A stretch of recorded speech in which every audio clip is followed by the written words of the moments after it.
I need a father who volunteers. Come on up here. Over. Take it to the appointment. Come on up here, Dad. That's my nephew, Bob. That's your nephew. Yes.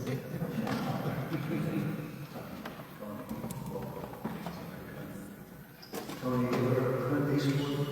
Yes. There was a movie back in the day. My father always watched these westerns. There's a movie called The Good and the Bad And the ugly. and the Ugly. You're the good. The father, who cannot relate with the father in the story? The father who makes incredible sacrifices, whose son and daughter will never know. Oftentimes until dad is gone and buried, the sacrifice that they made for their children. Every single day, everything that they do, thinking of the child, wanting them to find the way of life and to experience joy and happiness. On Mother's Day, I always remind the mothers, I say, a mother's job is to accompany the child and prepare them for the day in which she's no longer there, hoping that never day comes. And a father's job is to make sure that day comes and to prepare the life up there. And the father, in the meantime, does everything without the son ever realizing the incredible sacrifice that the father makes for the child. And wants them to be happy. And when this particular son, in this particular story, which is our story, when he can't find happiness at home, he comes to his dad and he says, I want to go out there. And dad's worried, it's not time yet. Give me what one day will be mine before it's time. Father gives the son and daughter a love and education and food and clothes and everything. The son wants more. The son is looking over to saying, Dad, why don't you just die? Because I want my inheritance now, which is coming in after his father's death. Not only do we complain that we don't have enough when our parents are alive, but even after they die, we expect them to leave something behind. Not very just. But the father, because he loves his son, and he can't find happiness in his home, he says, okay. He gives it to him. The son takes that which he hasn't yet earned, and because he hasn't earned it, he doesn't value it, his father knows he's gonna waste it.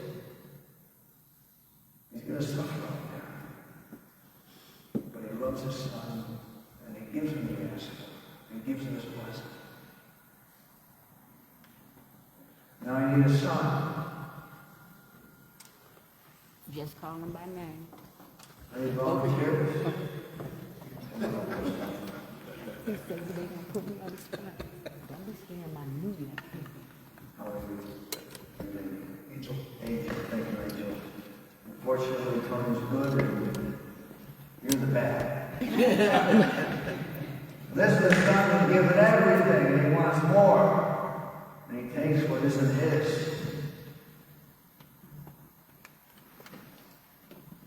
I'm told today that most children have, besides their clothes and a roof and food and education, they have other things their parents give them, but sometimes a phone. that. Get a father. And they're glad mom and dad say, you know what? Don't use the phone 4 hours today, only 2.5 hours. No, it's my phone. And when you go to bed at night, turn your phone off. No, it's my phone. No, it's not your phone.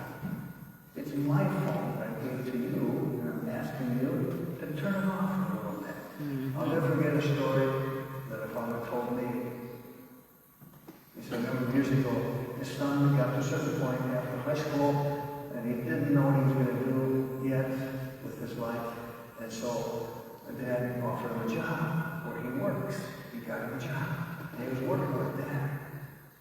And after about a month, the dad said, you know, the money that you make on I want you to save it. It's yours.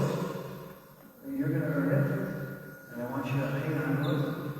If you decide to continue education, or one day you get married, I want that money to be a little nest egg you're going to build up for now. But in the meantime, while we're working together, you probably have noticed that since you were a young boy, when I come home from work, I hand over my check every 15 days to your mother, and she administers the money, and she makes me a sandwich every day when I'm at work. You know, a little bread and some ham and some cheese and little chips there, and she sets me up with a lunch while I'm at work every day. And now you're working with me. I want you to keep your money and put it away for the future. But in the meantime, why don't you help out a little bit? Give me $20 so that we can pay for the bread and the ham and the cheese that Mom makes for both of us, since we're both working now. And he said, what? Get a father. This is a true story. Are you crazy? This is my mother. I'm going to pay my mother to feed me. Now that's how little children think. But Dad thought, well, you've got to a certain age, you're out there in the world, maybe a little bit of maturity, and you understand that the food doesn't fall from the sky. Come on, Father, you talking to somebody. And the father was so surprised by his son's response. He said, I'd rather go and buy my food on the street than pay my mother. That's how children are. Even as they grow a little bit older. At times they're mature and selfish, and they think of themselves, they don't kind of think like adults do. Dads are really, really good, and sometimes they're not so good. Sons are immature and selfish, but they're really good in their heart. The good, the bad. There comes We ugly. need a brother. We don't have no ugly. There's no ugly at this mass. There's no ugly. Come on, God bless you. I love it. And everybody can see that. He not this is ugly. another face, but Go back some more.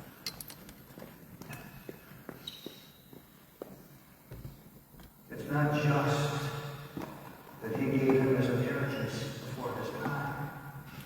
He didn't deserve that. And look what he did with it. His father feared that he would waste it, and he did.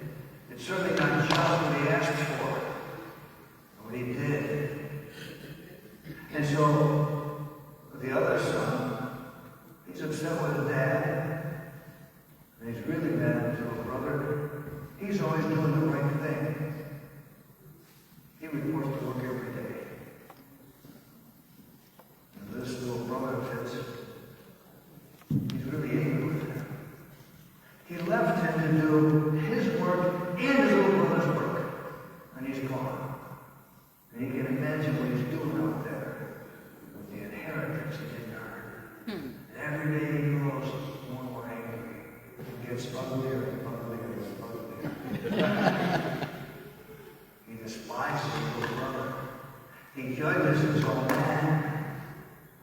He condemns his little brother. And he too is waiting for the day when he's going to come home. And when he gets back, I'm going to let him have it. The father, every day he hits his knees, and he's thinking of his son out there in the world, and he hopes and prays, okay? And he hopes and prays that one day he'll see him again. In fact, the day that he comes back, it says in the gospel, it says that he sees his son far off, even before he arrives at the house, because every day he's looking out the window, the screen door. And he's hoping and praying that the day will come, and it comes. And his son returns.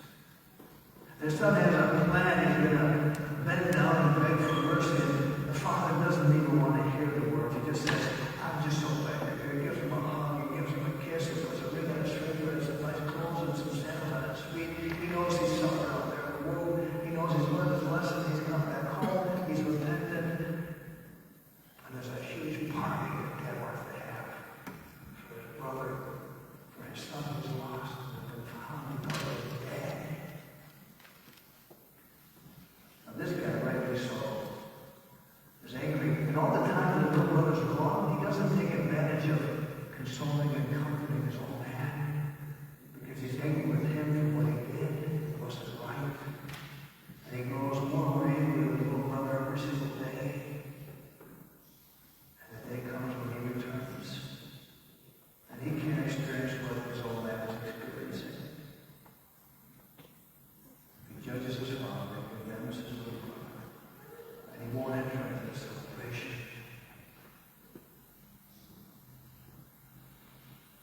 There's a place called Purgatory. It's really a party. Because we're not ready to enter into the feast yet. And there's a party going on. And if we can't enjoy the party, and we can't allow those who are in the party to enjoy our presence, we stay away for a while and are purged and ready to enter into the feast. He's not ready yet. And that's sad. Sometimes we're really good and we do some bad things. Sometimes we're selfish and immature, but we are good in our heart. Sometimes we're good, sometimes we're bad, but don't be ugly.